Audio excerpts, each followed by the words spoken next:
may pagmamalaki natin sa ating sarili na wala ay God's property. Walang pwedeng gumawa ng masama sa akin. Ang sabi ng Panginoon, dahil ikaw ay akin, palalakasin kita. Saan? Sa pananampalataya sa Kanya.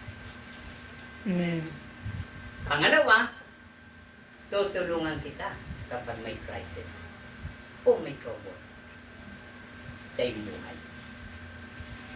Sabi po ng Roma 10:13 ba yun? Ang tumatawag sa pangalan ng Panginoon ay maliligtas. So, ibig sabihin ng Panginoon na kapag tayo po ay nakainom o ng tubig na nagbibigay ng buhay, ang sabi ng Panginoon, iingatan kita. Saan ka man naroon, hindi ka maano. Bakit? Protektado ka ng makapangyarihan ng Diyos. Wala, hindi tayo makapag. Iniingatan tayo. At pang-apat, ililigtas kita sa mga kinakain mo. Uminom ka man ng lason, hindi ka malalason. Tukain ka man ng ahas, hindi ka maano. Sapagkat ikaw ay akin. Ang lahat na may galit sa iyo ay mapapahiya at sila ay mamamatay. So, ibig sabihin, napakalaki ng pagtitiwala ng Diyos sa bawat isa sa atin na huwag mong ipapahiya siya. Sapagkat siya'y namimigati. Huwag mo i-compromise ang iyong faith sa ibang bagay. Kailangan ang ating faith ay aktibo ng Diyos lagi ay napaparangalan sa isip, sa salita, sa gawa.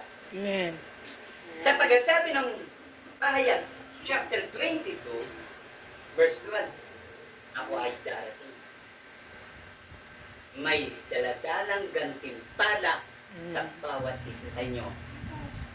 At ito'y batay sa inyong ginagawa. Amen. So, ibig sabihin, ang blessing pala ng Panginoon ay hindi po basta-basta dumarating.